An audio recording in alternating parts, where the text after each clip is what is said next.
All right. No, Daniel. What'd you do with my quant? What'd you do with my quant? You've lost a quant. There might be an app for that to refind your quant finder. Find quant. Yeah. Anyway, hey, Daniel locator. Yeah. It's like Daniel, come in. 360. Hey, Daniel. Come in, Daniel. Where are you, Daniel? I'll do it. Don't make me do it. All right, I'm going to do it. Where are you, Daniel? Wow. Come on. I mean, he's a good boy. Come on. Is why. I mean, I know he's small, but that's just insulting. I missed that. He added more. Ouch. Ouch. Yeah, he's off. He can't talk much, I think. So he can't speak. But he can't speak and ask for his treat. Yet he's still kicking our butt on the chart. Yeah. Don't bring that up. I'm like, anyway. I'm going to defend him so that way when he looks back, it's funny because I did open up. For some reason, I still had the chart up when we started. So that we might have to just start again right now. Even after all that emotion was given. No, just roll with it. Get out of here. All right. We opened up this show with the chart showing because that's what we were working on right before we got on board here. And then we noticed Daniel wasn't here, and that just kind of messed everything else up. So here we go. We're going to start off anyway without Daniel. And now you see that there's a hole right there. So now let me switch over to the 3 square. Now we're all back where we're supposed to be. All right. This is going to be award-winning stuff here at the beginning of this video. Yeah. All right. We're going to win a Pulitzer for this one. Yes. Or Webby. I think they call it a Webby. Instead of a wedgie. Yeah, it's a Webby. All right, You need a wedgie. You need over your head. I got no comment on that. In the closet. No comment on that. No, please no. Is that what you call it, Roy? No, I'm just kidding. All right, so. Wow. Nashville, here I come. All right, so let's get this show started. Has he had his performance review for the year? There'll be a second one. I think I'm in the negative. Remember, I'm unemployment now. I'm just continuing to work because I just love working here. See, it's that much fun. Even without the money. It just keeps coming in. That's right. It just keeps getting better. I'm still looking for my red stapler. All right, let's get moving here. We've got, I'm Darin with Arbitrage Trade. This is After the Bell. It is Wednesday. We are missing someone, Daniel. He has a problem speaking and stuff, which is normal. Let's go ahead and call out who's here. I'm in the top left. Yes, you get a penalty for not being here. Hopefully his ears are ringing along with his throat right now. So let's go. We got to the top right. We've got Josh, a.k.a. the Bankster. And in the middle bottom, someone who has been extremely busy for the last month and is still giving us his time today. And that is Quanticus Maximus Royce Wells. So let's move on and get started here. Markets were bloody, as in bloody red today. We had the Dow Jones at 49,919. That was down 1.72%. We got S&P 500 with 72.67 at minus 1.87%. And the winner as far as going downward was NASDAQ today, 25,169, and it was down basically 2%. And by the way, the NASDAQ has had 4 or 5 losing sessions. I try to bring extra little tidbits as much as I can. The dollar did reach 100 today. So it's continuing to push. Last time it did pop back down again when it did that. We'll have to see what happens this time. We've got crude and Brent are headed down again, but up. When I say down from the last time we talked, but it's creeping up because of what's going on with the president and all that good stuff. So crude is at $90.34. Brent is at $93.30. And a little side note here, another little gem. Our reserve is very low. It's the lowest it's been since the 1980s. And I know that during the last administration, they kept making it lower and lower and lower. You know me, I'm thinking worldwide they're trying to eliminate that and make everybody have to go to green energy. But we're going to need it. So gold, 4,100, which is down. Silver's down to 63.67. Bitcoin down to 61,807. Ethereum, 1628. And XRP at $1.09. So that's our setup there. Let's see what, since he's not here, we're still going to represent him somewhat by his information that he has provided for us. He said that the MAGS is leading the drawdown that we're seeing today. I think that was before today's session. And he said there's a failed double top with the MAGS. We have Bitcoin. He says it looks like a 4-year cycle will continue to hold true. Is that true, Royce? Yes, I believe it is. Are we a crypto winner right now? What's going on? Remember, for probability to expand, you have to go the opposite direction first. So if there's going to be a major bull market coming for crypto, as remember, June 28, DTCC 24/5, that's coming. No one's talking about it, but we are. 2 weeks. Yep, 2 weeks. There's going to be bloodshed, blood in the street, and people panicking. And next thing you know, look at the ride. It's all a part of the show. Cool. So would that be crypto summer? Anyway, yes. I'm just messing with what they call it. Summer love it, having a blast. I know the dirty version of that song, karaoke. Let's go. No. You want me to start it off? No, never mind. No. He's playing Sandra D. Just so you know. Yeah, I don't. Sorry, Olivia. Look at me. I'm Sandra D. Let's go ahead and go to the next thing, which he keeps putting this on here. I guess he wants to get a reaction out of me, but he's not here to even be here to even see the reaction, which he says jobs are good, ?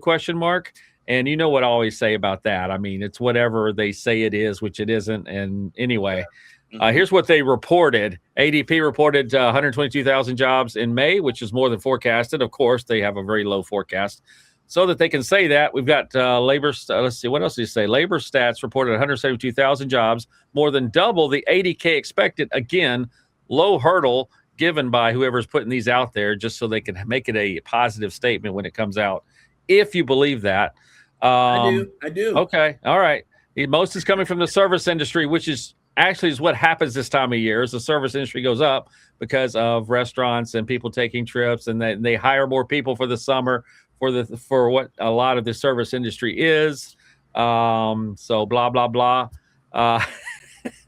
He's now saying the market's pricing under a 1% chance of a rate cut and a 50% hike by end of year. That's kind of what we talked about a couple of weeks ago. So that hasn't changed much.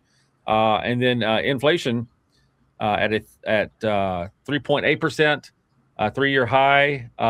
But today the CPI report did come out, and it was plus 0.5% in May, which pushes it up year over year to 4.3%. And remember, the Fed's goal was 2%. I think that's been thrown out the window a long time ago. And yeah, just they gave up. So any words on jobs? I mean, we kind of beat this jobs thing to death, but anything else new that you guys want to add to jobs? Well, it is somewhat interesting that, previously with the job revisions and the things that have propped everything up is you saw a lot of strong hiring in healthcare. Yes. But the interesting thing about these last two revisions and the last two prints that they've had have both exceeded expectations by quite a bit. I truly don't know why. It actually is showing a little bit of kind of relative strength in the job market, but because not only is it not one individual sector that's actually propping that up like it has previously, it was pretty exclusive to healthcare. This one's actually pretty spread out broadly. I mean, it's across various sectors. It's not just, larger corporations cutting or hiring. You're actually starting to see some hiring from some of the smaller companies, like companies, I think the statistic was like under 50% had like 67,000 new hires, which is under 50 employees had like 67,000 new hires, which is a pretty significant number because those particular companies are the ones that kind of start to flash the warning signs first. If the smaller companies are starting to get hit hard with, whatever is ailing them in the market, or, you're seeing maybe more like a consumer weakness, this you're kind of seeing the opposite that you're seeing. And it goes against a lot of the things that I personally have said. So it's kind of just a talking point that I want to throw out there that I'm would like to dive deeper into, but it is just interesting that it was spread out so broadly, and it was something that actually does show a little bit of, relative strength in the labor market. Yeah. Everyone's getting desperate, in my opinion. Everyone's getting desperate. Literally, the jobs report is always reporting on people who are actually seeking jobs. If things are getting so tight, anyone's willing to do any job. So that, yes, you will see an uptick and jobs, right? Because they're like, hey, you know what? I didn't previously want to be an Uber driver, but here I go, or I didn't want to go work for McDonald's, or I didn't want to basically learn AI or whatever the thing is. It's like, I have to maintain my quality of life. And there another point to that is it could also be, people having two jobs.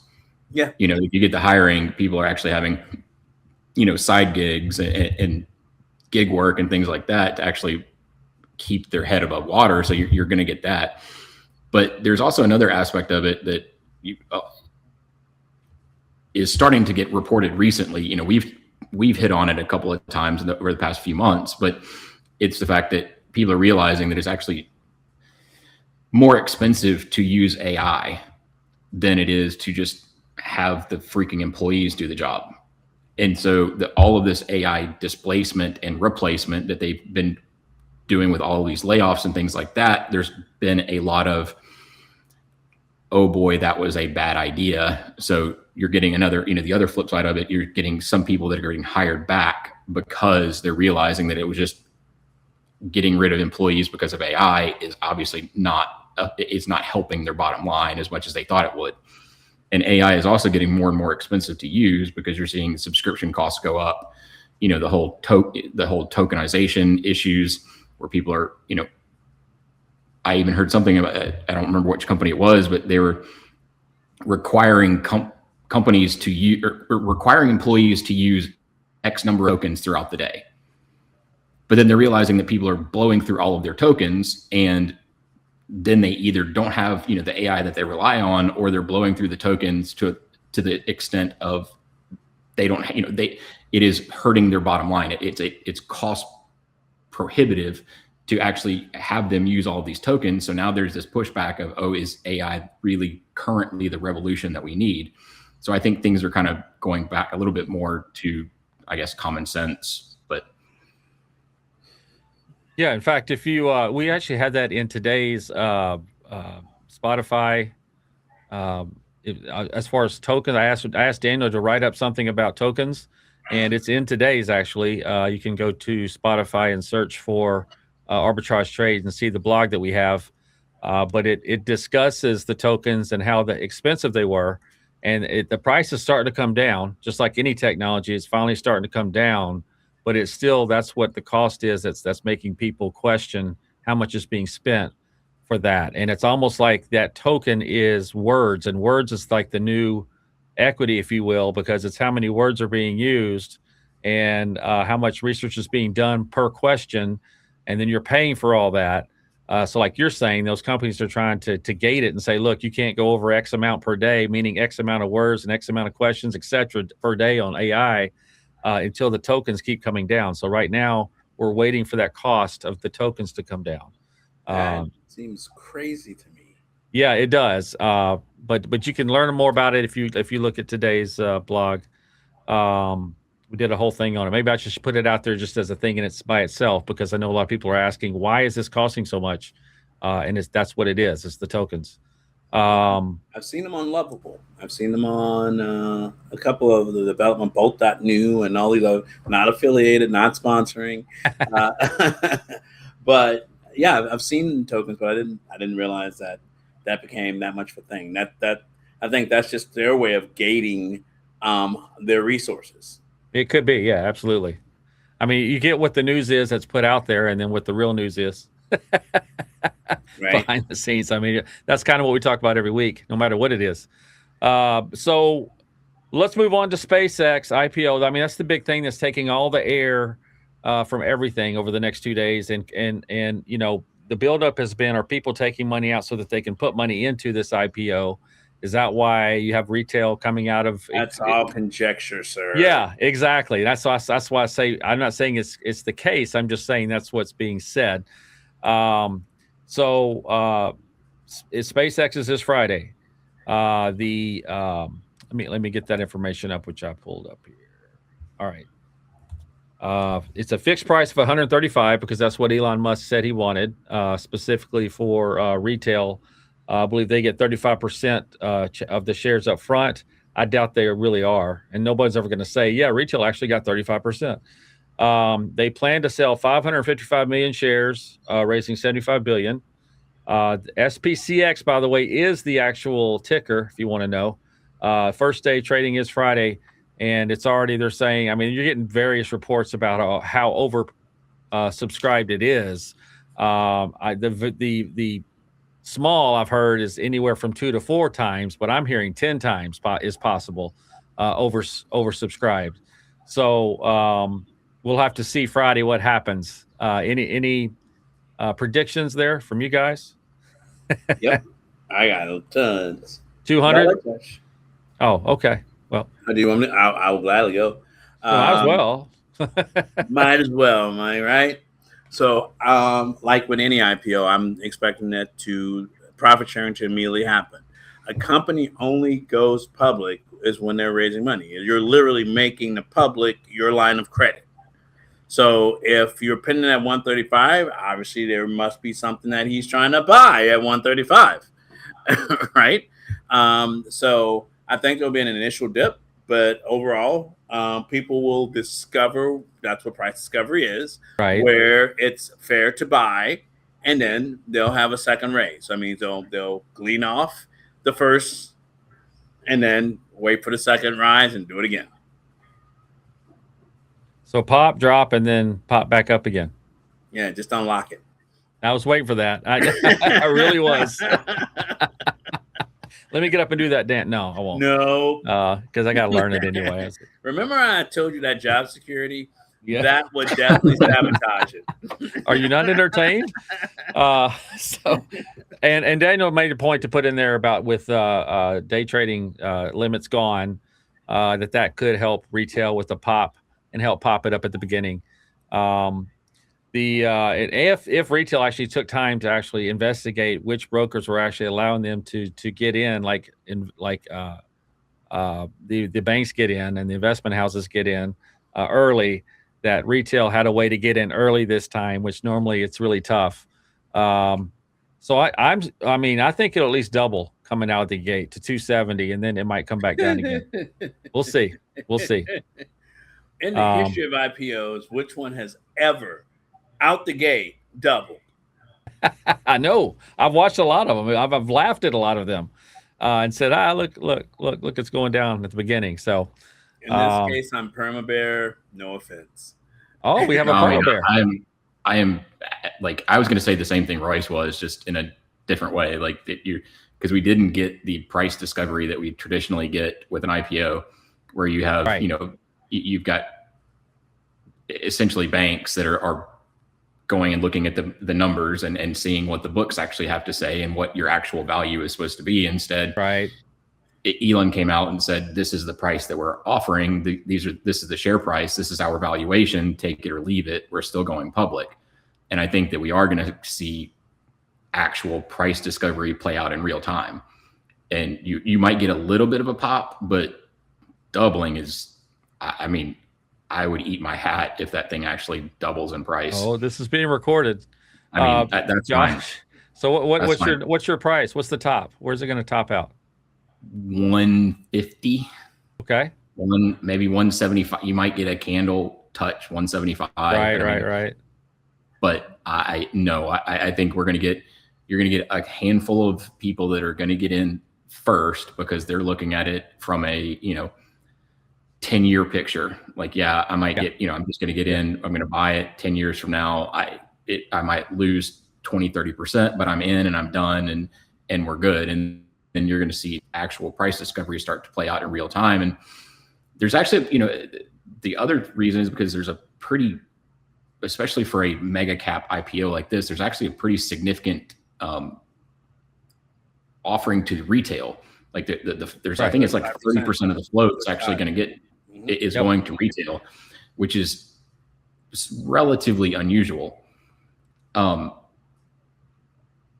That, you know, and so it is going to, and I think, you know, there was somebody that said it's basically like it's an illusion of giving you control, like of retail actually giving control over SpaceX. But when you peel back the layers, you look at the fact that Elon controls 40 or 50% of the equity, and he holds like 85% of the vote. So he's in charge, and you might get a say in some way, shape, or form. But I think it's just more of a vibe than any kind of actual tangible, you know, democratization.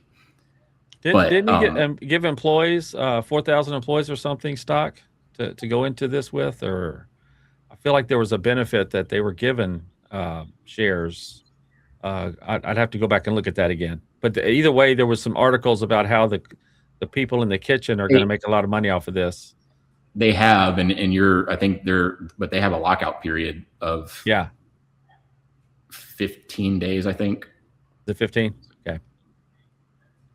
If I recall that correctly, okay. I think it's like a lockout period of 15 days before they can actually, you know, sell. But I think the smart ones probably will, you know, you get out at 150, you can absolutely buy back, and that, you know, that kind of selling is going to drive the price down even further. Right. And down, you know, so hit me up when those shares are 60-ish and I'll start biting. But up until then, I don't. You heard his number, 68, 60s. Royce, what's it going to top at coming out of the gate? 135. Okay. It's going to just go straight down? So it's going to go straight down? Hit that. Hit the whole 135. But everything else, with everything's that the market is currently turning over. So, you know, it's flying into headwinds. Well, it is. I mean, there's weird issues with the timing of the IPO. I mean, obviously you can see what's happened in the market over the past week, and them doing this currently, and the fact that you know, it is grossly overvalued. Consumer sentiment is at an all-time low. It's an interesting time to really throw out, you know, the world's largest IPO. Yeah, I'm sure it'll all go. The big banks all have to have a chunk. So it'll go to the moon. He's putting that 270. Right? So I mean, that's the moon, right? Hey, when I give a price target, it's all just like the big guys. It's within a year. So that's what they do. Price targets for a year. Yep. Hold my beer. All right, let's move on. That was really the basis of what Daniel had prepared for us. And I really don't have anything to add to it, just because we're kind of waiting on Friday. Like I said, the market air is being pulled out by the war and these upcoming IPOs. So it's going to be a big nothing burger. Probably. What's going to be a big nothing burger? SpaceX. It's just going to be like, okay, it's there. Great. I mean, it was still wild to me, the fact that they really thought that the S&P 500 was going to just let them come in. Well, especially if it hits and then goes straight down. I mean, then you got a problem. Right. Well, bringing the whole market down. Well, no, but the basic rules that the S&P has for entry. Yeah. Violated several of them. I mean, it's not, and that's the other thing is, I realize it's a speculative company, but it's not profitable.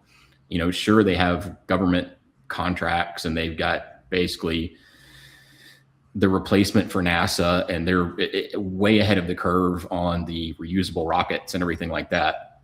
But and robots, they are hemorrhaging cash. And I mean, they're like, other than the government contracts, you know, that's their primary source of funding. But I mean, you know, that's guaranteed money. It is, but then they, you know, when you add the XAI side of it, that is again also hemorrhaging money, and you throw that onto the books of SpaceX, it's just another. I mean, you're literally just. I mean, I get it. You're trying to hide the losses, but you're literally just adding to what was already a a company that was losing money. Now they're losing, what is like 20 something billion a quarter. Yeah, but that's literally why you IPO. That's like I mean, I get it. Of why you IPO. No one's going to loan you 20, 50, 75 billion dollars. Yep. Retail investors are going to finance SpaceX. Yep.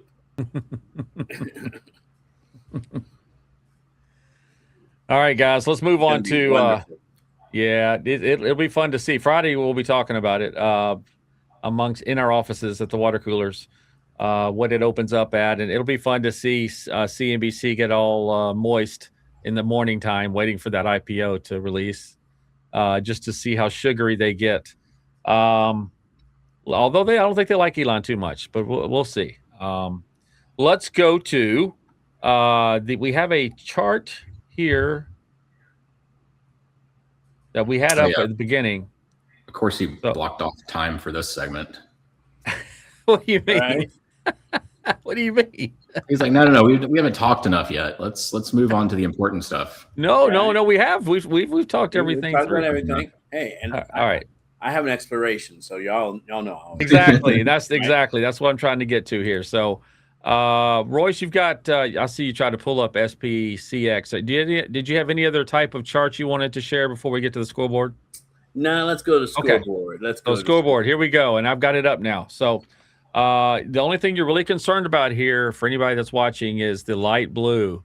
That's what you care about, and it's that's it. As you can see, thank you. I told you. I knew exactly where this is going. You're absolutely right. The powder blue is exactly what you need to worry about here. What would be kind of fun, I guess, is that we have a little side count off to the side on how many each person has that week. But Daniel, as you can see, is dominating. He's the yellow. And of course, if you look at the first, I think he made all first three of the ones that he picked. Those were all millennial dude stocks, and you can see, bam, they're all his, except for right in the middle, Palantir. Lately, it's been Josh has had a bigger trend, if you will, and me and Royce are just kind of filling in the rest. It's going to get interesting once we get past week 10, 15. Right, and then with the market change too. Yes. Yeah. When the market flips, so we'll have to see what happens, which it started to already. So let's we have a new stock for this week, if you will, Royce. That's going to be CCL Carnival. Carnival Cruise Line. And the reason is because it's summertime. So let's take a look at it. This is crayons and charts, but we're also making this part of our pick. And isn't that bad? Yeah, it was a huge drop, and which is what jumped out to me and made me want to pick it, because it hasn't expanded the channel too much, but we were thinking, because Josh and I may have talked beforehand, is a little $4 to $5 range, about $1 each, probably in the 25 to 29 or 26 to 30 range. We'll see if you agree or not. All right, let's see. I'm going to hit OK, and it's going to redraw. All right. Yeah, the range is really small on this guy. 20, about 25 out. All right, I'll stop at 24, because we got two that are at 23.72 and 23.74. So let's say 24 to like 30, 24 to 30. There you go. Give it a 6. Yep. Okay. $1.50 a piece. Enjoy. Wait, are we going to do like 30 and above, or? Well, that would be you take into account the $1.50s, so that would be $28.50 and above, right? Okay. Yes, $28.50 and above. And the bottom is $26.50 and below, right? $25.50 and below. $24.50 and below. Okay, well, I already know what. No, $25.50 and below. You're right. You get to go second, Josh. Huh? You get to go second, Josh. Yeah, I know. Okay. I already know your channel. He expanded it though, from what I thought, so it might have changed. So that's 27 to 28.50. then 25.50 to 27, then 25.50 and below. Yes. Yep, that worked out. So I am going to go. How many weeks we have left in this thing? Oh, plenty. They're just like not even getting warmed up at this point in our lives. I'm gonna make Josh pick one way or another on this one. Oh, so you're not going first? I'm going first, but I'm saying No, too late. Nope, it's not too late. This is my show now, for at least for this session. I won. You have one stock to show based on that scorecard. Why, I have 27 to 28.50. That's mine. Ah, you dick. Oh, wait, what? What happened? What did you pick? I have 20, the one below the top. I'm not giving you advice ever again. You didn't give me advice on this. I was the one that said what I was going to do. I can bring receipts. No, you did not. Okay. I brought the channel originally 6 to 29 or 28. Mm-hmm. No, I brought it 25 to 28. Something like that. I don't remember. But I said I was going to take the very top. But now the top is higher than what I really wanted, so I went one down. So I think that makes sense. Go ahead, Josh. So 28.50 to 27 is you? I'm 27 to 28.50. So he has to pick whether he's going to go the very top all the way up to infinity or 25.50 to 27. Probably. So now that he's done that to you, Josh, let me give you a little help here. All right. Why is he doing it? Why is everybody always against me? The ape. They just want to throw poo back at the ape. It's more fun. Yeah. Okay. Let's see. Because this thing to me looks like it's got a hard ceiling at 28. Yeah. Oh, that's what you were saying about. Mm-hmm. You did say that earlier, yes, but that's no. When he expanded it, I'm like, no. Okay. I like it. I like it a lot. Remember when he's showing you things, he's trying to get you to go one certain way or not, the other, Josh. No, I know. I actually know which way I'm going based on what I've just read and seen. Now Josh is trying to figure out what it was. No, I have an idea, but I kind of want to be contrarian. Go for it. Might zig a little bit and take the bottom channel. Oh, the very bottom? Yeah. This is interesting. Yes. This is the first kind of shakeup we've had in these picks. All right. So Josh is going to be 25.50 and below. Mm-hmm. All right. Royce, Mr. Try to manipulate his pick. What do you got? No manipulation at all. Anytime the candles get close to the SAR, the trend's going to change. Yep. And as you can see on a daily time frame, that's exactly what's happening. So I'm picking the top channel, 28.50 and above. Let's go. Okay. You can see that. Okay. Remember, I wrote this. I know. And what basically the only I'll give you my reasoning. How about that? That makes it we can have crayons and charts while we're looking at this. The main thing that made me pick that way, Josh, is the only way an uptrend can succeed, the trend top and trend bottom has to make it either over or under the pink or the purple. Currently, it has expanded with this move down. Typically, the move down is, or any move, the large move is always opposite of the direction it's going to travel next. And the fact that the trend top has now made it over that purple line tells me that basically the next move should be to the upside. Which I do agree with that the next move's going to be up, but I because news is what's driven this thing down. They've had two ships that have totally lost power in the middle of the cruise in the last month, and I think that this has been a reaction to that, and it's going to come back up again. Excellent. How algorithms work, they listen to the news. You listen to the news. Yeah, I prefer to watch my account grow. Yes, there you go. Is that our new slogan? That'd be a good one. We need a commercial with that. You listen to the news, but we like to make money here. All right. And he did it in his DJ voice. Yeah, I did sort of drop it down like that. And back to that. All right. You guys got anything else?